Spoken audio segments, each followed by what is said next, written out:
So welcome, Steve. It's great for Thanks, you. Patrick. So proud to have you on. And Steve, we're working on greetings. I'm going to give you my Irish greeting, Céad Míle Fáilte. And I know that's going to jar anyone from the Republic of Ireland watching this. What happened there? Someone speaking our language. And the Virginians are going to give us their greeting. Howdy. Howdy. Howdy. There we go. Simple but sweet. And I'm gonna go through Steve's work here. And I first learned of Steve. It was really weird. I learned of Steve through another artist called Craig Elliott. And it seemed like an explosion. It was like the Steve Huston explosion. And we were all just doom scrolling, and then something brilliant came up. That's why we doom scroll, right? We wait for the brilliance. And this brilliant picture come up. And for me, there was a bunch of them, but it was this one here that really stood up. I just loved it. I went, who? What? How? I had all these questions all at once. And it wasn't just me. It was all my brethren, all the Eluxcon guys. Suddenly it was a flame. And they said, who is this guy? And I was on the Frank Frazetta podcast, the Round Table it's called. And Craig Elliott come on. He says, that's my teacher. I says, who is it? And they said, Steve Huston. I says, who is the Steve Huston? Where can I find this Steve Huston? And I looked everywhere, and it was all day. I was just glorying over Steve Huston's work. And here we are today, and look who we have in the room, the mighty man himself. Steve. It's pretty nuts. Hey, Patrick. I'm going to have a look at a couple of these artworks and say what I love about them. But Steve, can you remember painting this piece that just knocked me off my perch? And yeah, what was happening? It was kind of as I was making the transition from commercial art, which I'd done for 3-4 years, into fine art, and well before I got a gallery, but I was trying to find my voice. And so this was a live. I had 2 or 3 other artists with me sharing the model costs, and we had her come in. I forget her name, but she came in 3-hour sessions in a row over 3 or 4 days and worked from it. And I couldn't finish the face, couldn't finish the feet. And that was actually a bit of a breakthrough, because I realized you can leave things unfinished, and sometimes they're more interesting, or people don't notice that they're unfinished. And that it eventually became part of my more mature fine art style. That's incredible. So I have fond memories of this one. Yeah, that's incredible. What year did you paint this? That's a good question. I think it was like 96. Wow. And it actually won a gold medal in a showing that this one and the one I'd done either I think the year after, got me a gallery. The gallery came to me and asked me to be in the show, and I wasn't ready yet at this one. And next year he came back again, and I went with him. So it kind of helped launch my career in a couple of ways.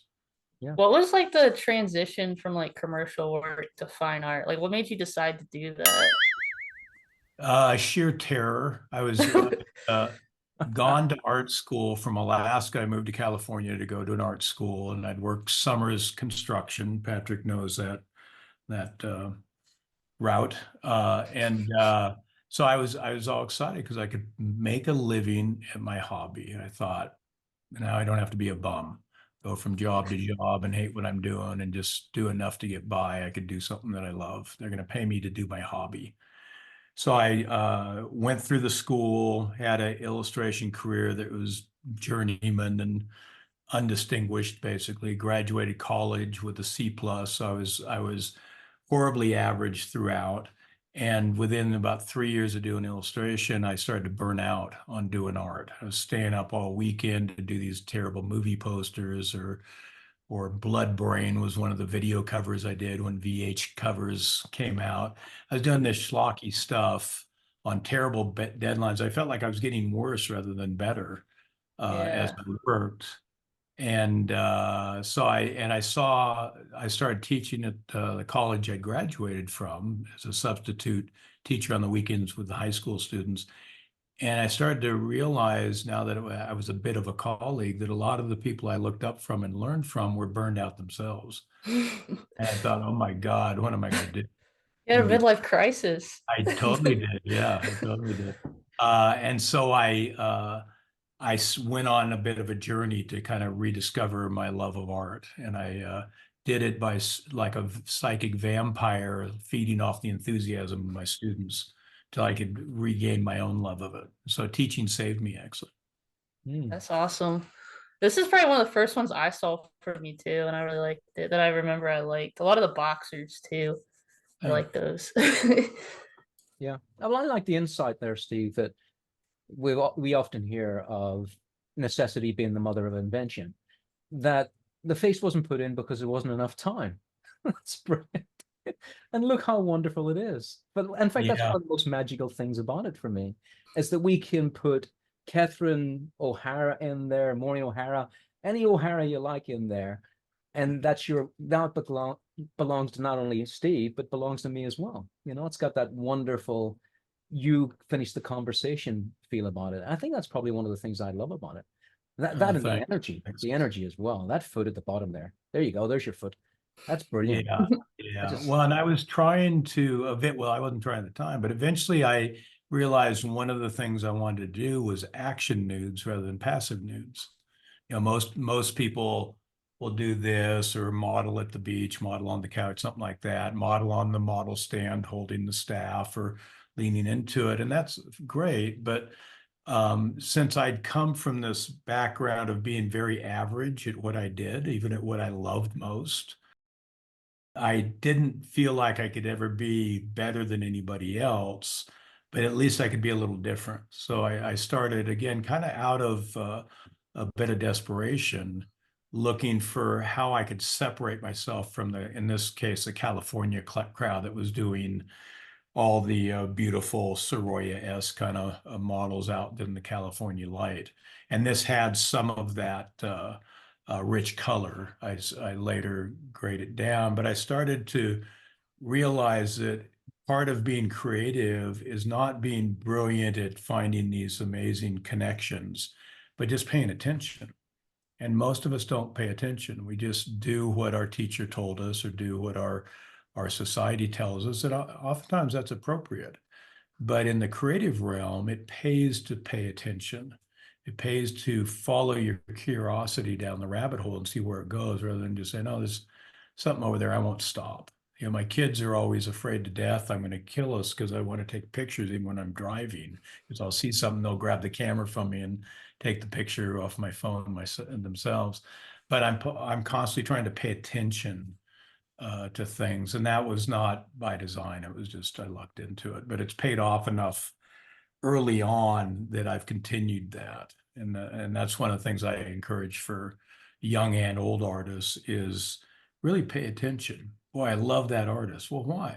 What exactly about that artist do you love? What don't you love? He's my favorite artist. What doesn't he or she do that I like? That's important too. And then you start paying attention to your own choices, and they'll start to become more and more your choices and not just choices that were laid at your feet because you took that college course or that downloadable course or something like that. So yeah, it's interesting what you said about like paying attention. I was listening to something recently talking about how focus works, and like you don't sit there and like you get a pencil and focus, like stare at it, focus.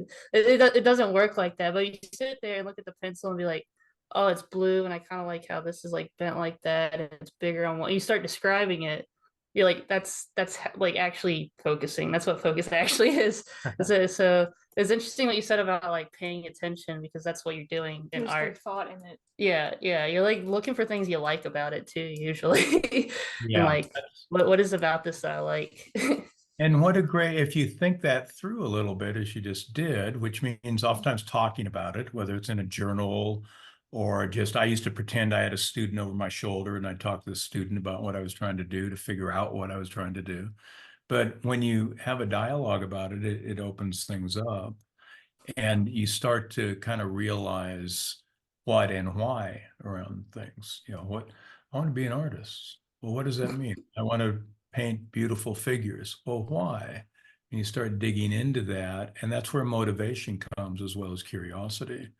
And so oftentimes we're not in a place in our systems of learning where there's actually dialogue going on, where you can trade ideas or think deeply. You're on such a fast pace to cram for the test because there's going to just be another test. And in art or in mastery in anything, you need to slow down and marinate in that and immerse and repeat that. And one way is by, as you said, just talking about what do I like about that pencil? What do I see first about that pencil? And then also all of a sudden, if you're an aesthetic artist, you realize, geez, I can spend most of my waking day looking for beauty and figuring out how to capture beauty and put it down on the page in the canvas. And that was one of the things that led me to a little more philosophical side. An art practice is not just about composing a beautiful piece of work. It can also be about composing a more creative, more beautiful life, less stressful life. And these things all connect together. And art's a great place to begin because art is connective strategies. Art was designed as a metaphor for life, as a way to explain or connect to life or whatever. And yet most of our life we live in a disconnected way because the world's dangerous. You don't want to get too close to it. Yeah. And probably more so now with Instagram and all the social media. It's monkey brain forever, isn't it? I think people, Steve, will be, especially younger students, will be buoyed by the fact that you consider yourself an average student. And here we are today, Yeah. the Grand Master. Yeah, we And- got a question that got a was like, question? so it was kind of funny. Yeah, they were like, how do you go from being horribly average in quotes to There it is. teaching at the same institution to where you were a student? It's well, for me, it's understanding there's no such thing as talent. Now, there can be developmental issues with a particular brain that gives it challenges or maybe opportunities or something like that, like Einstein had a bigger brain. But for the most part, talent is just paying attention, as we were just talking about. It's just wiring. If you spend 10,000 hours, which is just a kind of a crude cliche, but there's some truth to that, really focusing on something, if you start at 17, 18, 19 years old and spend 110 hours obsessively on doing nothing but art, you can't help but get to be really good at it. And Yeah. if you can pay attention, you can game that and get even better than really good and do it quicker than 10,000 hours, which is about 10 years, basically. So it's in terms of talent, what they find now, it's one of the reasons I'm so interested in brain and behavioral science, and I'm not an expert, but I'm a fan, is that there's not really such a thing as talent for the most part.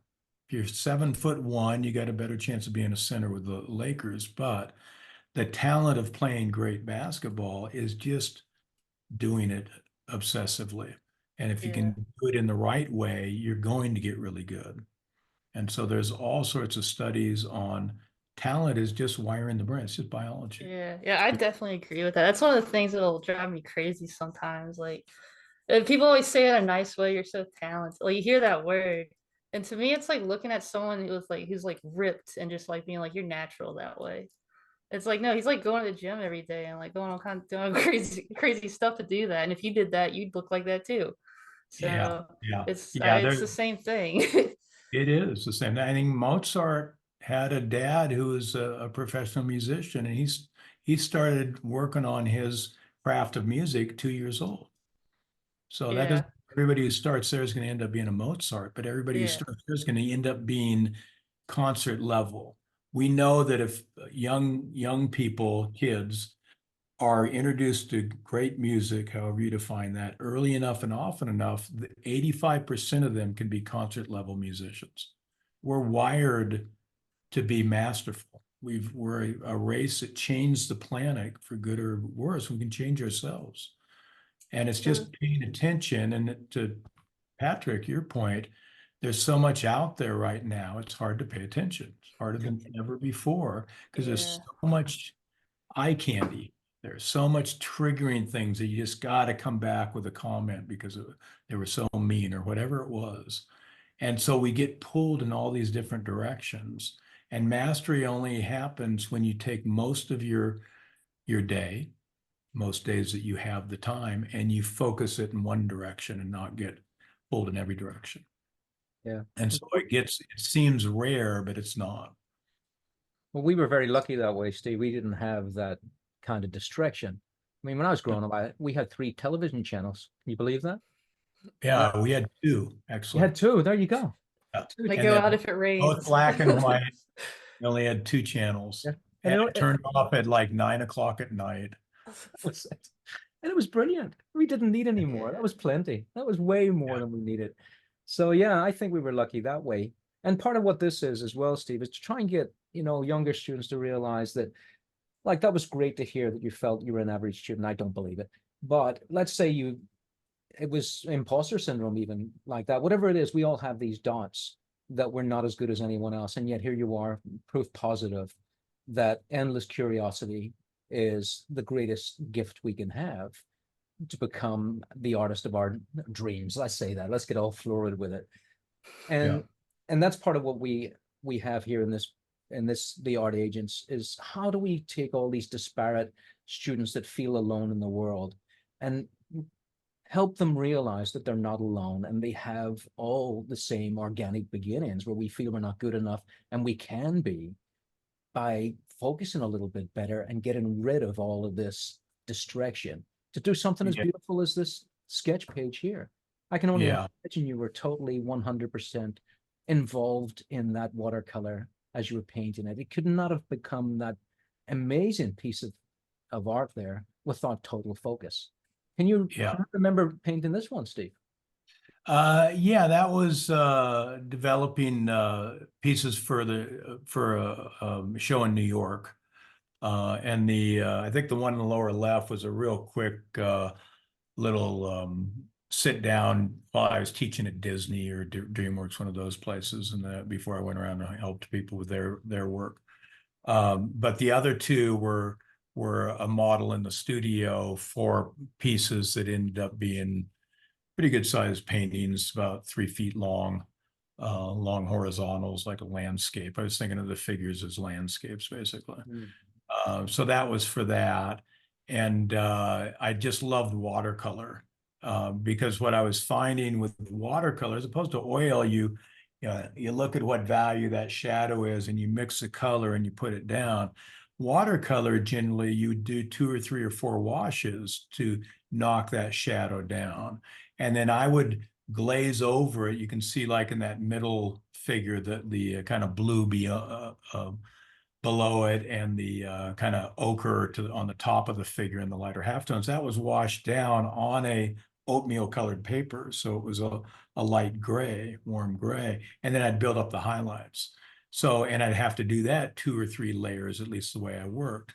And so what I was finding as I slowly knocked the shadows down, oftentimes I like the shadows ghosted out. And again, just because of the accident of the materials, the process of using those materials, so my process, the way I approached it, I had to slowly ease into the right value. And I found fairly quickly the right value that everybody was painting to get it exactly right, like you do in a color class where you had to get the swatches, the right color, 1 through 10, right value. I was finding when I changed that value, I liked it better.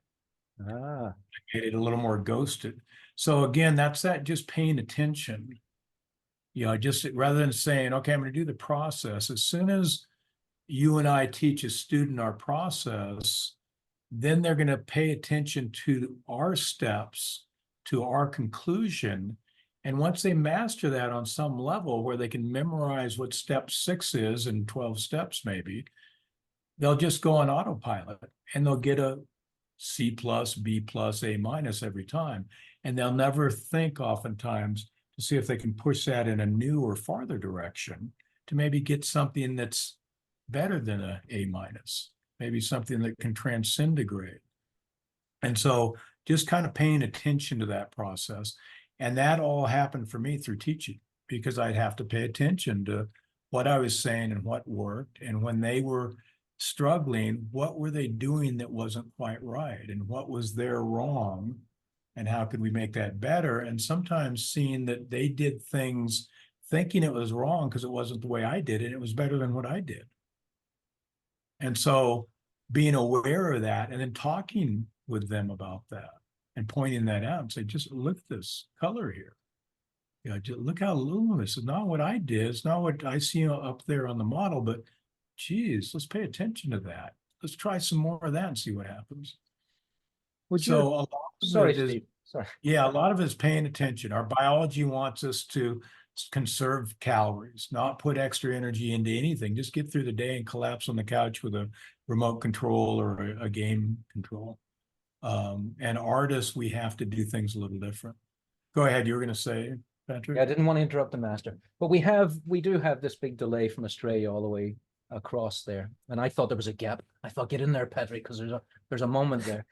And what it was, Steve, is I came to an epiphany once before as well, where I was trying to fight the materials, and you just said the same thing there so elegantly, that basically let the materials do what they want and see what happens next. And I would also ask, Steve, do you feel that being a teacher has made you a better artist? It's my question. Yeah, no doubt about it. It's the foundation of anything I've achieved. And I was lucky enough to love teaching, as well as seeing quite early good results from doing it, because they're paying you to practice. And one of the things I've just come to recently is I've paid attention to how the best in the world learn to be the best in the world, is it's paying attention, being conscious, and focusing, and goal setting.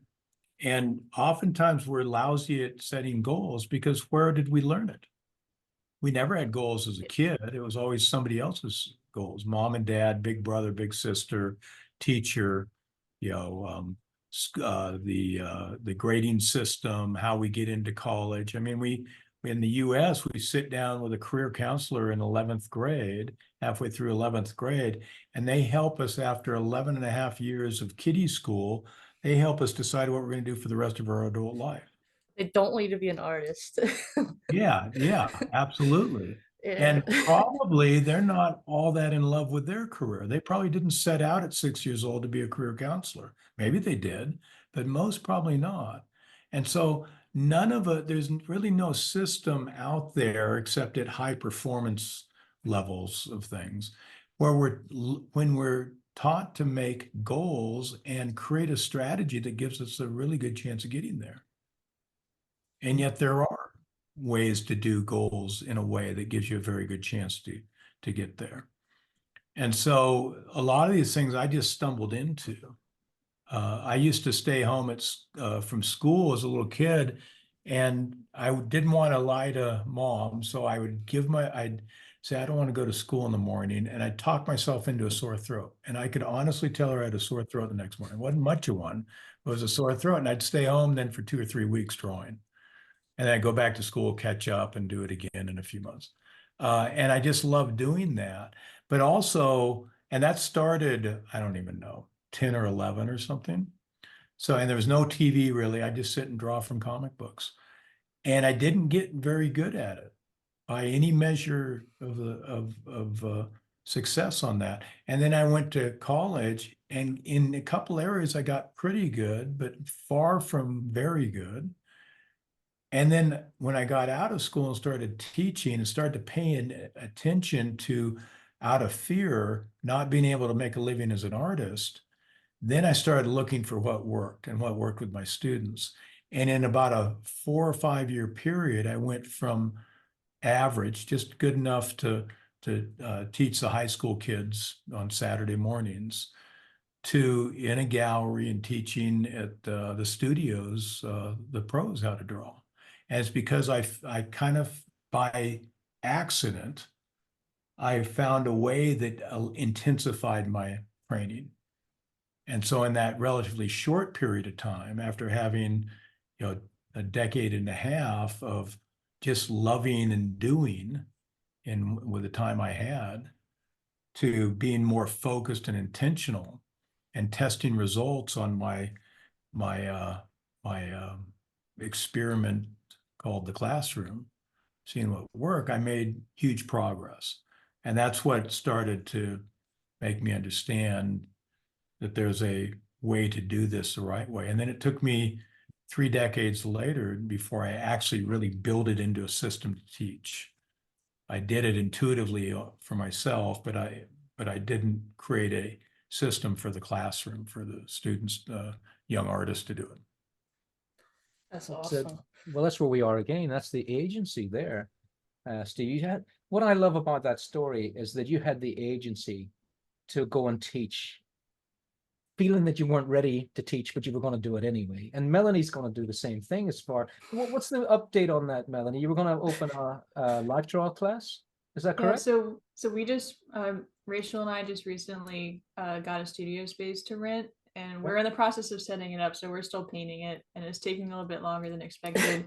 But the woman who's our landlord, it's like a community art center. It So has a preschool in the yeah, there's like a basement. It's preschool. adorable. That's great. and like there's a concert band that plays on Tuesday night. So it's like a big community event. But she's interested in kind of expanding the art scene in the town's called Ashland, and she had mentioned interest Yeah. in figurative art, and so I was thinking it could be cool to maybe run a class there for very cheap and just see if there's any interest for it.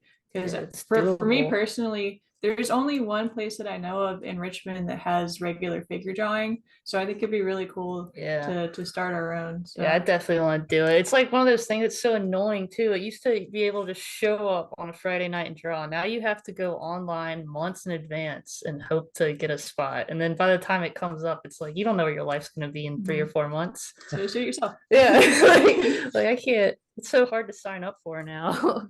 Yeah, it's so sad. It still hasn't. Some communities just never had it, but so many, even the big cities, haven't recovered from COVID. Yeah. Yeah. The opportunities, the infrastructure for arts and other activities, this has never come back.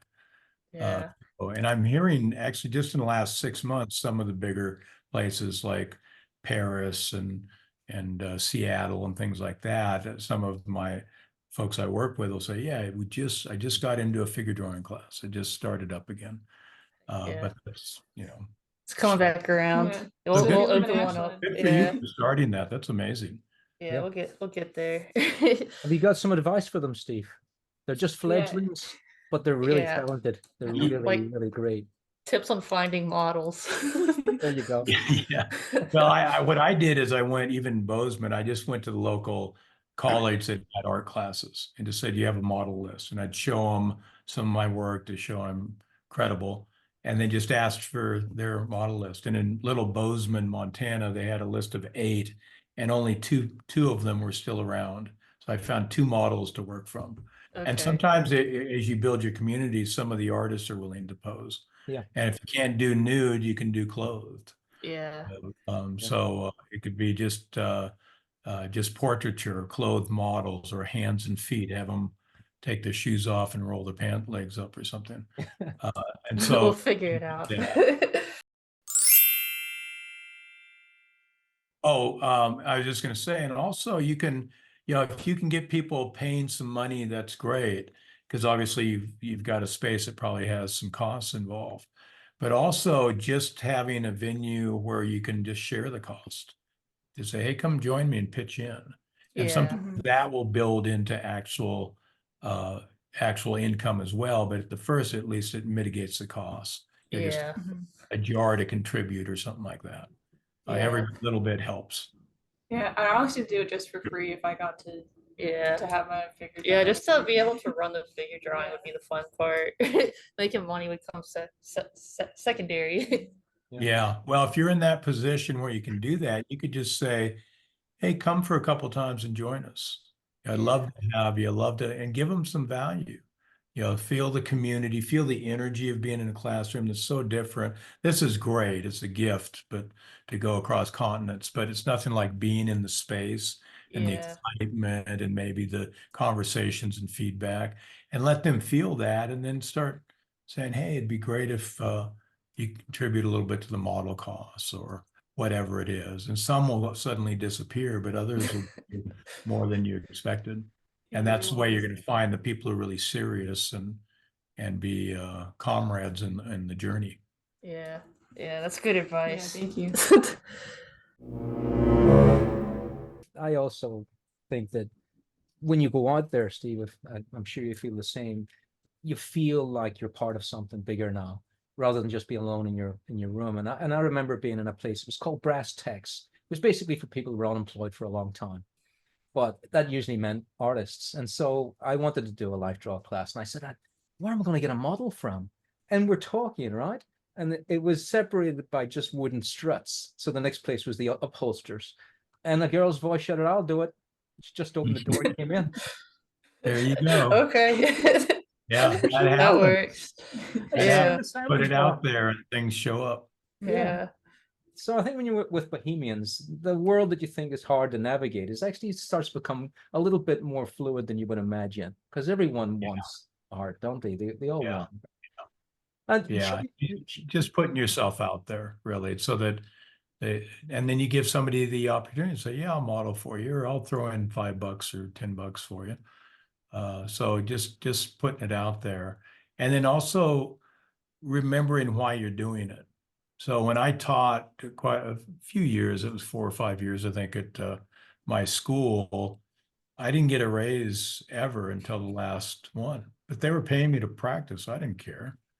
You know, it didn't, I would have loved more money. I could have used it, but you know, the reason I was there was not for the income, it was for the opportunity. So I was getting a master's degree basically and they were paying me to do it, even though it wasn't a lot of money. So sometimes remembering what you're doing and why, and then you put out that kind of energy too in what you're doing, rather than I got to pay the rent. And sometimes you do, but when you can afford to be focused on, you know, the more romantic side of things, that puts out a certain energy too that attracts more of the right kind of people. Yeah. That's good advice. Now, Rachel, Melanie, is there questions? I think you've already preempted a question of me asking other questions. Are there questions? Yeah, we have some questions we could You're go hogging through. it. You want to ask? There's like a list of comments. Yeah, there's quite a few questions. Yeah, here. people are really liking it. Excellent. What Rita Stadler says, I would be interested to hear what Steve Huston thinks about the different way of painting women and men. Oh, big question. Yeah, it is a good question, especially since I do such male figures, such masculine figures. And part of it's my upbringing, but it's really just my style. My style, I love the architecture. I love creating stair steps. I still love to put a highlight on a nose and see it pop off the page a little bit. So I love that you know, the figure is architecture, which I learned from Frazetta, and I learned from Bridgman, who learned Frazetta learned from Bridgman. And I love that idea. And so there's more stair steps in a male physique generally than there is in a female. If you're trying to get the fluid grace, then you can, a female limb, say, is going to be much more of a tubular affair, which means a three-dimensional gesture. So you can get that fluid quality there. But when you add all that, especially as I do kind of the superhero heroic muscles on there, now you're building the architecture across, as well as hopefully some energy down. So it depends. Do you love the flow of things, and you want to probably simplify the forms so the movement, like a lazy stream, takes you down the form. If you love the volume and the mass and the popping and suppressing of space and stuff, then maybe you're going to add more detail and more stair steps of form. And so that's most of what I do. Well, let me put it this way. When I do a female, I've got to really dial things back. I have to take a lot of things out. I have to simplify contours and architecture. It doesn't have to be that way, but the type of female figure I do is that way. And so it doesn't come natural because it's not the way I think. I'm thinking of like a ziggurat of muscle, you know, these step pyramid kind of thing. And so the figure, I have to kind of be more conscious about that. Yeah. They each have their own challenges. They do. Yeah, it's always something. It's always Yeah. something. But I also like the fight when you have to, when it doesn't go smoothly and you have to fix, now there's a chance to get creative in a different way than your process would allow. If the process runs smoothly, you're going to end up with probably more or less the same result each time, which is really good and maybe just all that you need for most people. But for us who want to kind of keep pushing what good looks like in our work, then you need to disrupt that good enough result that you're going to get with a careful process. Even somebody Pictures. feels the pain. So we're seeing a lot of figures in motion, and Carrie asked, how do you compose figures in motion? How do you approach that? Well, there's a lot of ways you could do it, but just one way would be to break the stability. You can have a stable figure, like I'm standing at my desk that goes up and down. I like to stand a lot. And so I've got a wide stance with my legs. So I'm a big triangle, like a bouncer at a club or something like that. If I'm a ballet dancer on one foot with my body going one way and my other leg going the other, now it's a balancing act. It's like a scales, and you got to keep the scales in balance, and you can hold still, but not indefinitely. So it's more potential energy. But then if you so it's an inverted triangle. So standing with a wide stance, I'm nice and stable, a regular old triangle like a mountain. Invert that, it's a balancing act. I got to hold that position. If you throw that center of gravity, throw that triangle off center one way or another, now it's falling, now it's moving, now it's propelling. And that's actually what walking is. When you walk, it's controlled falling. You think of getting up in the morning to get your coffee, you stumble into the coffee maker and you fall on the next step. And if that foot isn't there to catch you, you're going to fall over. And then when you're running like an athlete, which I can't do, you're like this racing down the track. You're off balance. If you stop, you'll just fall right down. So if you just throw the center of gravity, which usually is in here, the breadbasket, the solar plexus, somewhere in there, depending on the physique, up in the chest, down in the belly button, then if you throw that center of gravity off the support systems, it's going to feel like it's more active. And then what I use is what I grew up with, comic books, where they do a rocket ship takes off, and you have the speed line, you have the silhouette of that tubular rocket taken off, and then you have these staccato where the end of the rocket was moments before as the rocket takes off and shoots up the panel. So you have this expressionistic idea of a ghosting of where that silhouette was as it moves to the new position. And I just use that in my work. So you can see here that triangle tipped over with that falling character. And then this was before I started adding really the kinetic speed lines, the expressionistic idea. And when I thought of that, my dad used to golf, he'd get golfing magazines, and they do this sweep of the perfect stroke. And so they'd shoot and layer over one photograph, stop motion over the other one to show the perfect swing, the position they had, all that kind of stuff.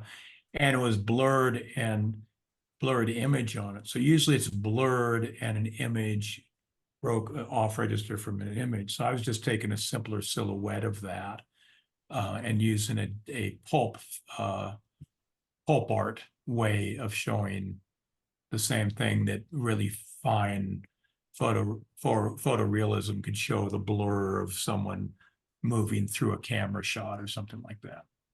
Yeah, I like how there's like stuff that's and only the stuff that really needs to be in focus is in focus, and then he like, I don't know, more expressive as it like goes out. That's something that works really well for animation too, like learning how like the weight is carried, and I don't know what I'm trying to say. Rachel's very humble. She's very humble. She's a great animator, and learned. You've got good insight too, Rachel. And a lot of it can be just practical. I got a deadline. How can I design out most of the detail? Or I've got 25 paintings to do for this show. Or I'm just flat out lazy and I love rendering, but not every square inch of a canvas. Yeah. The last one was a lot of what I did. It wasn't fun for me to render anything. I love realism because I love that pop off the canvas, off the picture plane, or that step back in. And I love beautiful rendering. There's something still magical and mystical about that to me. But I don't want to do it everywhere. So I started trying to find things that I like just as well, or almost as well, or even better that I could do instead. And so I maybe don't render the hair, lose the hair and the shoulder and most of the glove, and just show the highlights in those silhouettes, and maybe even lose the silhouettes. And put a couple lines. They're a lot easier to do than rendered tones. And now it's different than everybody else. It'll attract attention, and it's easy. So there's always creative ways to make something better, however you define that. And for me, better was rendering maybe a third or a quarter of the canvas and not every square inch. And I loved lines, so better was putting in line.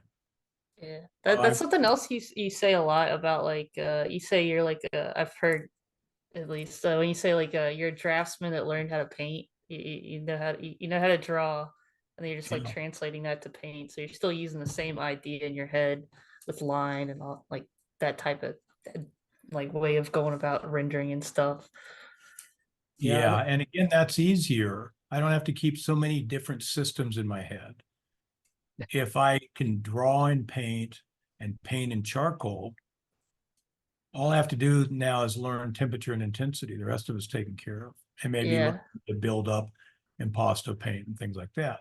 But why can't a Rodin eye socket, when he takes his thumb and digs into that socket and lathers that extra clay over that high cheekbone, how is that all that different than Sargent when he does that beautiful, thick, buttery, rich stroke?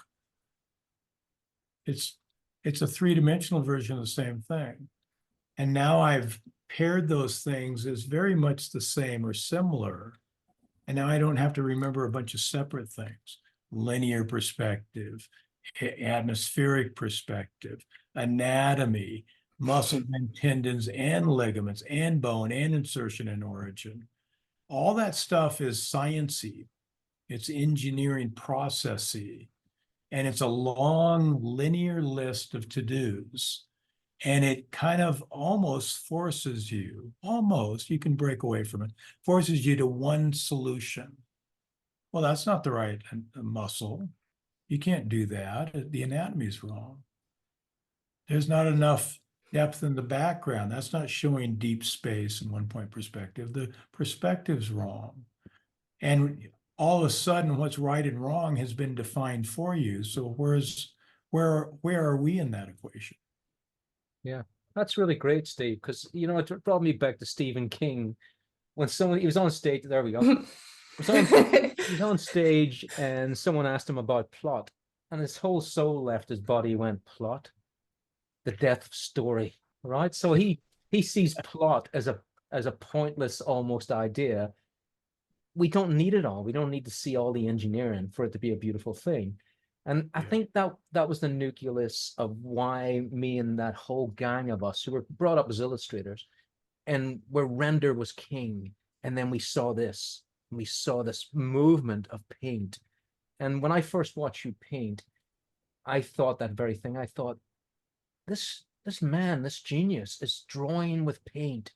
He's not laying colors next to each other and getting a blender out and blending them together. He's blending it with and what's this little brush as well? I had like 10 big size of brushes, and you had this little brush, and you were use a little brush blending as you painted, and the whole world just changed. I went, there's more than one way to skin a cat, and here it is on full display. Yeah, and sometimes it's just contrary. Everybody in California was doing Soroyas.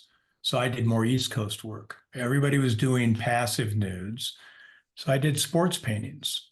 Everybody who saw my sports paintings thought of these sports illustrators that were all around. And so I started to lose the faces so that the likenesses people wouldn't go, is that Muhammad Ali? Is that Mike Tyson? And so oftentimes it's just being contrary because of the reactions I got.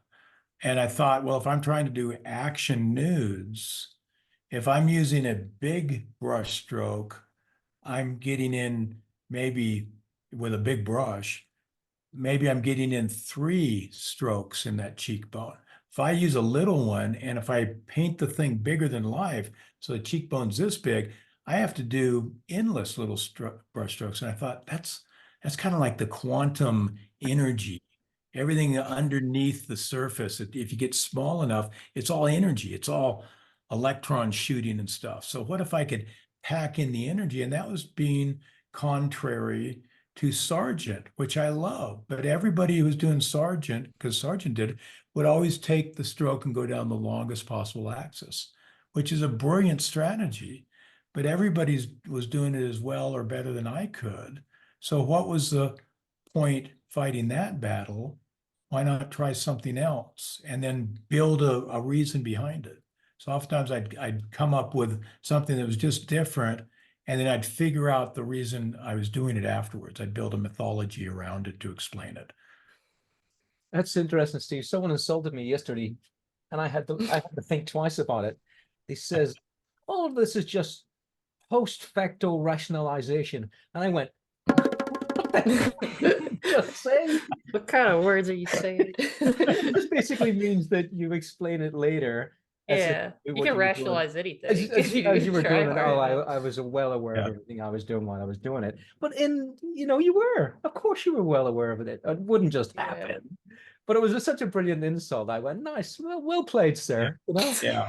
Yeah. But sometimes that can be powerful. And we do it all the time. We rationalize all the time, which is post facto. Post facto. Whatever he said. I thought he said post Franco. And I thought, what are we back in the, is there a war?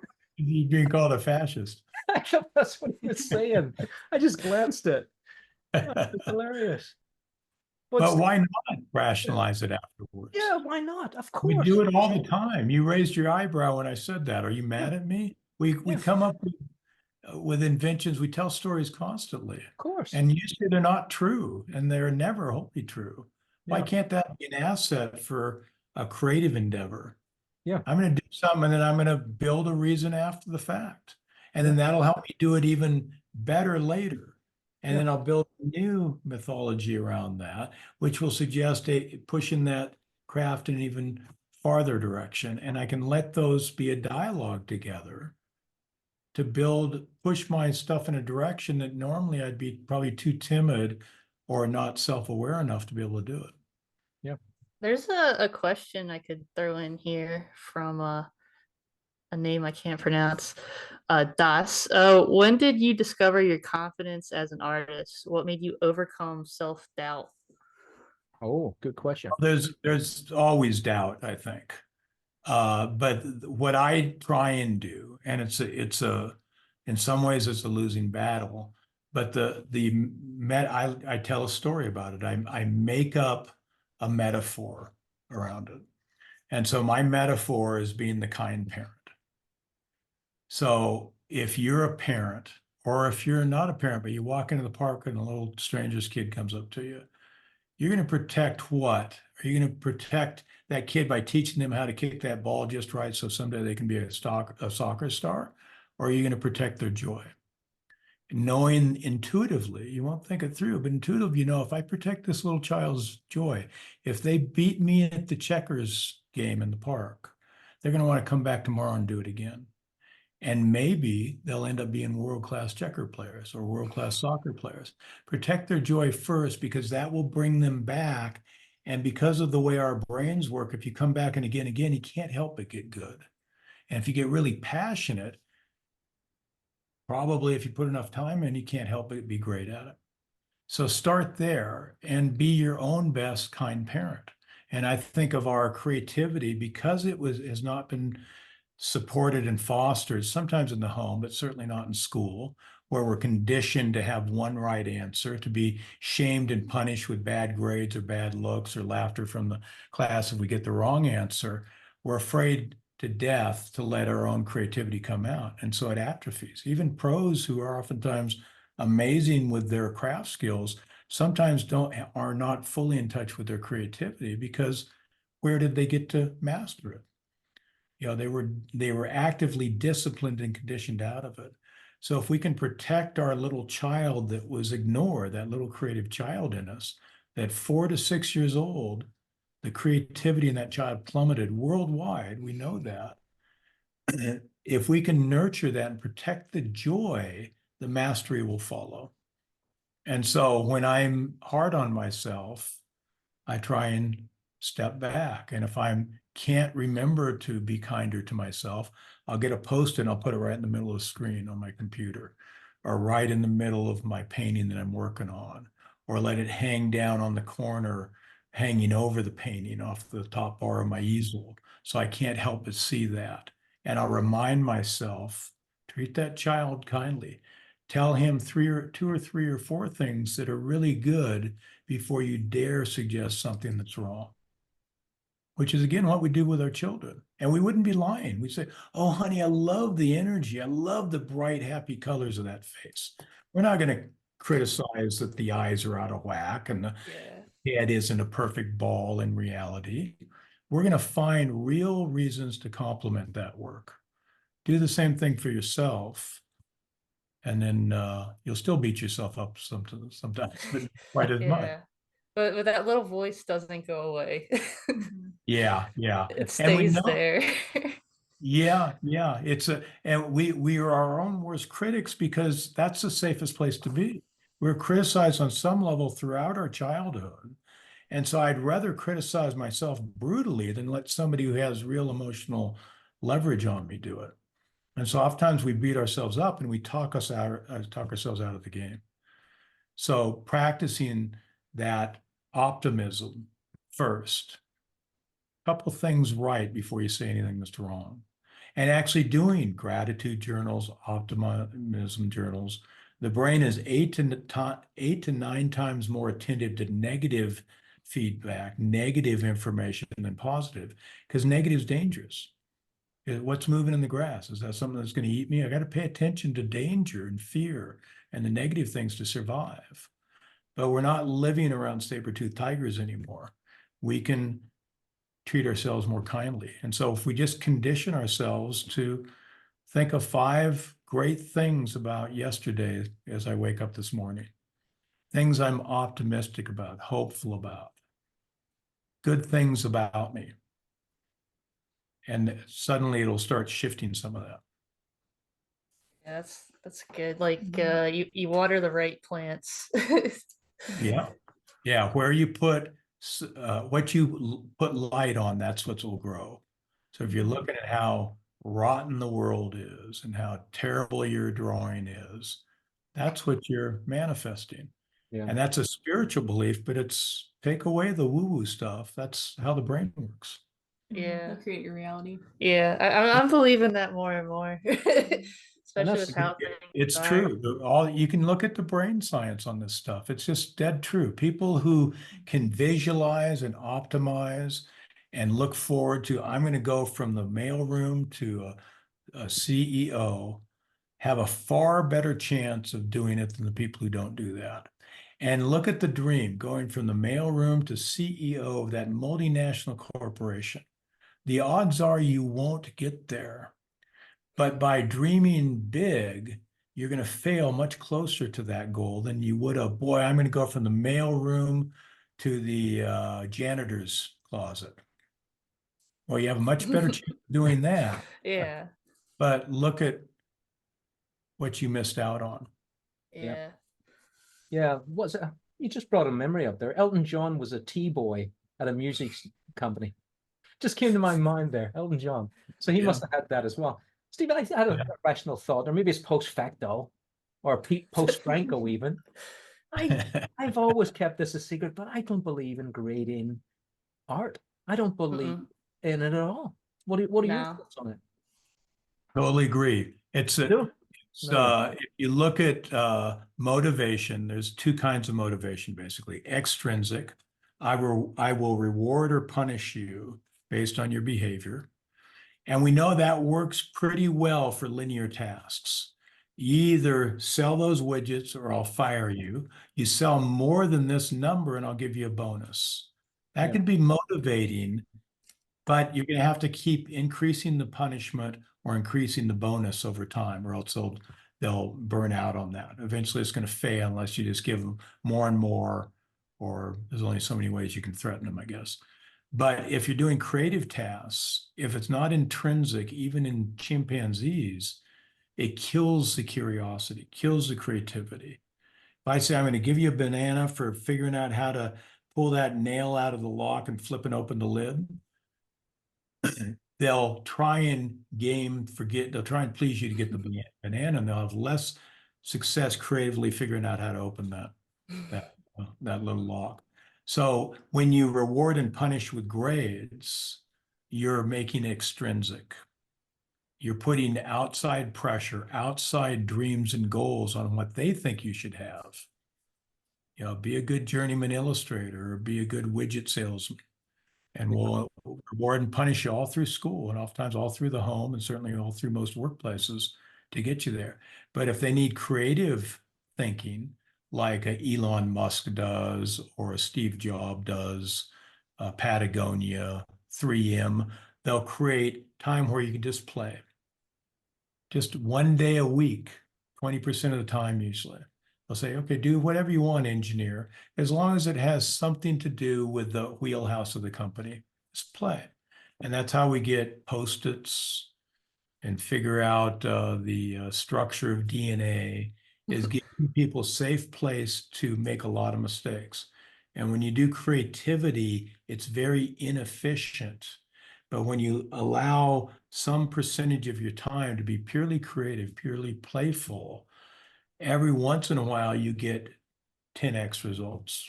You come up with $1 billion industry. You have a creative breakthrough that's a signature pillar of your own eventual mature style as an artist. And you'll look back on those moments, and that will be the foundation of really everything that you achieved. Not putting in more head-point construction, that too, but some of it do for the pure joy of it. And when you put a grade on it, when you measure it, you kill all that. The grading scale always just seems so pointless to me. Like, you can get a C on a picture. Like, what is it? And something I'd like to see more of that I've learned from Patrick is the value of critique. I say, like, get rid of the grading scale altogether and put all the effort in the critique and how to give good critiques and have conversations about the piece, and, like, you know, what did you do right or not, so that you could do better there. That would be more productive than a grading scale. Yeah. I think, like, I feel like art could just do without it altogether, unless you're taking like the most analytical class where you have to get the exact right picture. But I think with it could go without it altogether. Yeah, I agree. And you said something interesting. Tell us what you did right, and tell us what you did wrong. And it's exactly in that order. What we did right, because that's important too, for all sorts of reasons. We need to know that that is right and be conscious of that. Maybe we slopped into that. Call that out, point that out. Like that young student I remember who did this amazing color piece. I had to call that out for her because I was afraid she would not remember it. But also it's more motivating. Now they're in a safe place. They know you're on their side. And now if you do come up with some kind criticism, they're not destroyed by it. Because people say all the time, "Oh, just hit me with it. I don't want to hear all this fluff stuff. Just give me the brass tacks on. Tell me how bad I am." And if I really did that, they'd crumple. Yeah. Yeah, they'd hold the poker face, but they crumple. It wouldn't be productive, even if it was true. And so you've got to lead with that kindness for that little child inside. We're social animals. And if we feel like we're in danger of being exiled from the group, whatever the group is, or losing status in the group, whatever the group is, it's crippling. It's the old biology. It's the worst thing that can happen is to be exiled or lose status. Because now not only are you going to be potentially kicked out of the tribe and die, you're going to die horribly, alone, suffering. And so there's a deep, deep biological reason why we have trouble with criticism, let alone having toxic social media and sometimes stern parenting either from our parents or some authority figure, all that does its own baggage on top of it. And I've been a mentor of Steve's. I want to bring it back to mentorship before we end this, because I know Steve's Oh yeah, time. you took his precious. mentorship. I did. I did. I learned so much. Oh, look, we did it. The segue went right into it. So Beautifully done, Patrick. in a post facto way. I would recommend a mentor. This is what this whole part of the Art Agents is about today, the mentorship. You can learn the nuts and bolts about art to the end of time, and it'll be a wonderful thing. And I love it. I love the process. I learn in it. But where's the direction from that? And the direction is from a good mentor.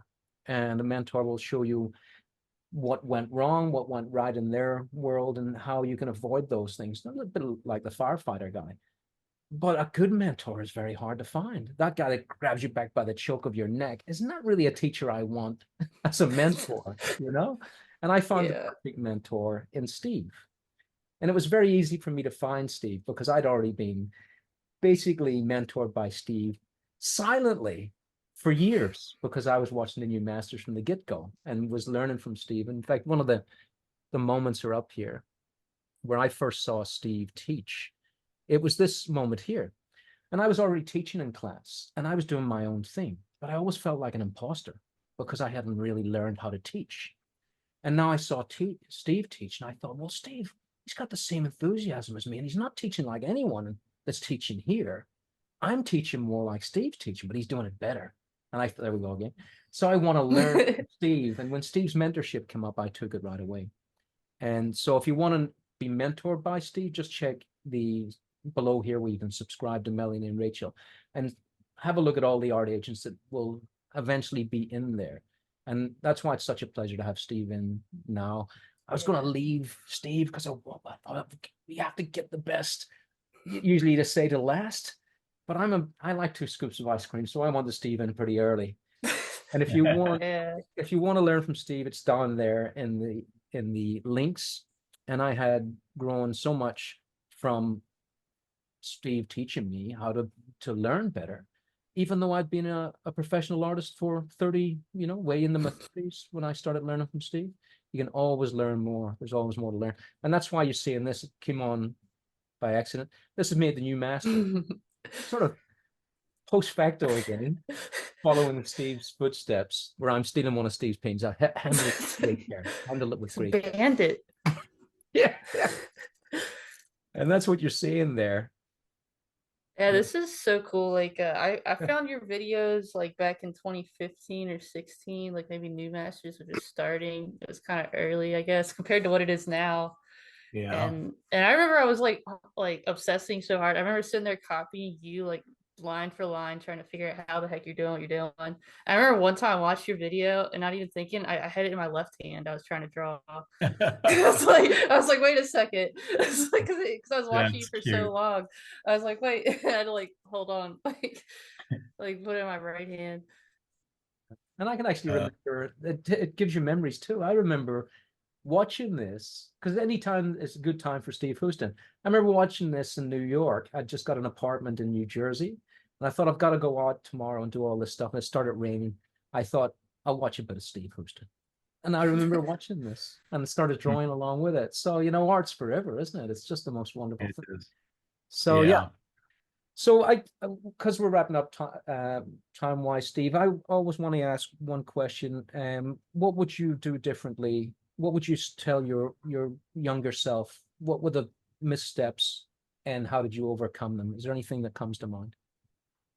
Well, I'd say that, probably the missteps aren't necessarily missteps.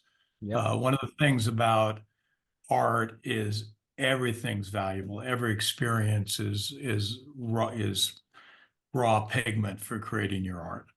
And so all the tragedies, all the successes, all the wrong path choices, all of that can be used. But at the same time, we want to get where we're going. And those can also be diversions and take us off in different directions. If it just goes a little ways this way and back, that's great. But at some point, you have to kind of make the decision. And that's the trick, is making a decision and following it wholeheartedly with all you got, give or take. That doesn't mean you don't have days where you procrastinate, days where you read comic books and eat a big bag of M&Ms. I had plenty of those.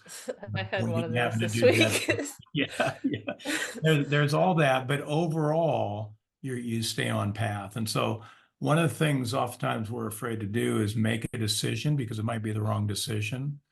And I more and more believe the only wrong decision we can make is not making a decision. Yeah. Try art. You can always change your mind. Try being a commercial artist. You can always become a fine artist. Try teaching. You can always decide you don't like it. Try doing figurative work and switching to landscape. That's fine. But oftentimes we so fuss over the decision, it becomes an excuse not to make a decision for years. And then all of a sudden it comes to a boiling point and we jump in and we've just wasted 5 years. Or we never jump in and we look back. And I talk to a lot of people all over the world every week, pretty much, clients and people who might become clients. And so many will say, I've been thinking about this for years and finally it's the right time. I finally got my family out the door and they're doing their own thing and I'm retiring, or I'm finally saved enough money, or whatever it is. But the fact is, if it's important to you, or you think it's important to you, art or not, start right now. You don't have to start with both feet, but every week, do a little figure drawing. Every week, look at some favorite artists.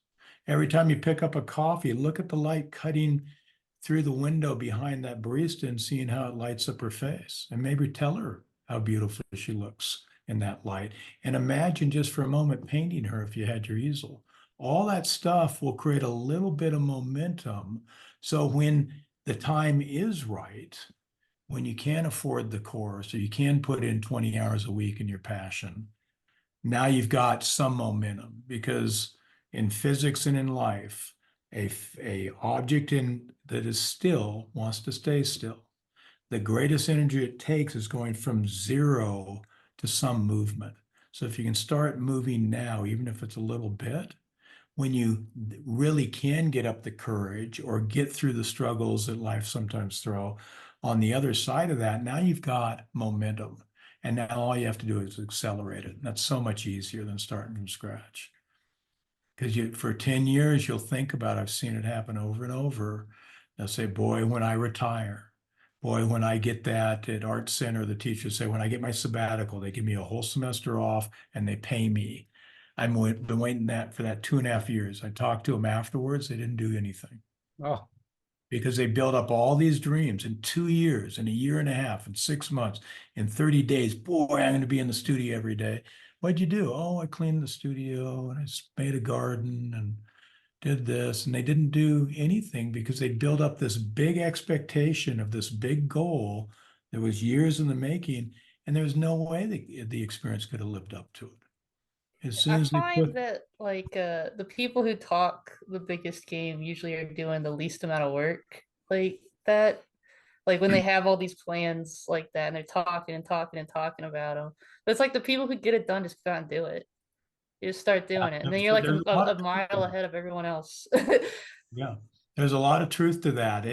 In terms of goal setting, if you state publicly, I'm going to be a world-class fine artist, that's actually helpful because there's a Yeah. little bit of shame and pressure there. But Yeah, if you there's keep talking about it, your brain doesn't know the difference between saying, yeah, I'm just about to start my great American novel, and everybody goes, way to go, Steve, that's going to be great. You get the same feel-good chemicals as if you actually created the novel. So your old brain says, well, you already did that. You don't have to put in the work for that. And so if you keep talking about it, it's stealing away the motivation chemically, biologically, from actually doing it. So you're exactly right. Just start doing it and let that yeah. be the motivation. And if it's not, then you need to just change the goal, find something different. So we have a question from Pedro. Yeah, that's a good one. Yeah, and he asks Steve, why do you do art?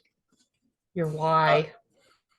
Well, it's changed over time. It started out because it was my safe place as a kid. Growing up is always a challenge. Life is a challenge. There's good things and there's bad things about it.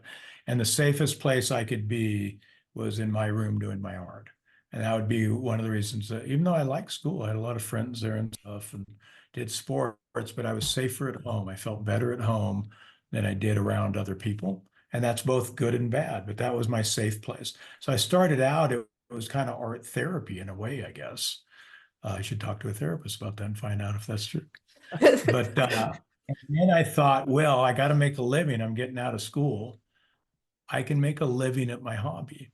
They'll pay me to do what I loved as a kid. And I quickly found that that goal was different. The reality was different than I thought. But I made the decision, it got me into art. And then I decided fine art. At this point, because now I want to do art for me and not for the art director, not for the deadline. Even though there's some of that in fine art. They like the boxers, I'll probably do more boxers than others. There's still some of that there, but it was more for me. It was more my journey. And at this point now, it's spreading this what I think of as a more holistic, more romantic view, basically, of art, and letting young and old artists that don't have a place to talk about art realize the powers that they're getting hold of. Art has this incredible healing energy to it for little kids in their room or for the world sometimes, just like spiritual traditions do. And we can measure these things in the laboratory, or they can. I don't do it. But what is that healing power? Is it metaphysical? I have some beliefs around that. Is it biological? There's quite a bit of data on that. But in either case, art is this powerful form, and we've taught our artists how to do art like we teach our engineers how to build a bridge. You do several steps in this order, in this way, and maybe we'll dress it up with a little bit of Art Deco, neoclassical architecture on the backside of it. But basically, we're doing a construction job that gets people from one place to the other and is functional. Well, that's how we learn to construct a head or build a color palette. We'll just use the Zorn palette or the Sorolla palette. And for a lot of people, that's fine. I'll just learn the stitches and make a sweater while I'm watching daytime TV. For a lot of people, that's enough. But if you need more meaning in your life, which I think most of us do, art's one of the few things that can lead you directly towards that. If we're taught to see art in a way that's not this implicit equation, art is just craft, art equals craft. No, craft is an amazing, important tool, especially for figurative realists. But it's just a set of tools in a much bigger toolbox called art. So let's learn great craft, but let's learn art holistically, what it is emotionally, psychologically, experientially, maybe spiritually even, and see what we've got, because it's one of the few meaning makers in our life. And as we see the metric of success of survival of the species, despite all the problems we have, get better and better astronomically from Stone Age to Space Age. The reason to live, the metrics of loneliness, isolation, suicide, lack of self-worth, all those metrics of a meaning-filled, healthy lifestyle are plummeting. We're better at surviving, and yet we have less reason to survive. Meaning gives us that reason, meaning to take care of our children, meaning to put some beauty in the world, meaning to connect to that metaphysical place I may go to someday. We need to find something outside of ourselves to move towards, or there's no reason to move at all. Art's one of those things that can do that for us as we create art, but also if we choose to share our art for the people around us and maybe people we've never met. So art, I think art should be taught with a capital A, and oftentimes we're teaching it with a lowercase a, like macrame, basket weaving. Yeah. It's not the whole picture. Yeah. Yeah, that's a very good answer. you Yeah, find yeah, it was very a good answer, you find Steve. it very meaningful. I- Yeah, I was reading from the script down here. yeah. Well, you can see why I chose Steve as a mentor. There's so much knowledge there yet to be mined. That's just the surface. You just scratch the surface. Yeah. I feel like my brain has to chew on it for a Yeah, while. you get Yeah, let your I let your have a lot of brain thinking. digest that for a while. So I'm going to end the art agents now, Steve. I really appreciated you coming in more than I can. Thank Yeah, you. thank you so My much. pleasure, guys. It really was. I love what you're doing too. I think it's a great concept. Yeah, Thanks, this Steve. is awesome. Kudos. Yeah. And it's a great way to level up your art. I mean, you get to Yeah. talk art together and brainstorm, and people you Yeah. know and people you've never met, and that's a wonderful thing to create. So Yeah. bless you for that. I Thank feel you. very lucky. All right. Well, we'll say goodbye to Steve. If you can just hang around for a second, Steve, I'll just end the live stream. But thanks to Steve and, of course, the Virginians. And from me, it's Sláinte. That's good health. From the Virginians, See y'all later. See y'all next time. from Steve. Bye, y'all. There you go. There They you come go. up with they tried to The help true me Virginian. pre-show come up with hellos and goodbyes. I just can't do it. So next time I'll be prepared. All right. Bye, y'all's great. I love it already.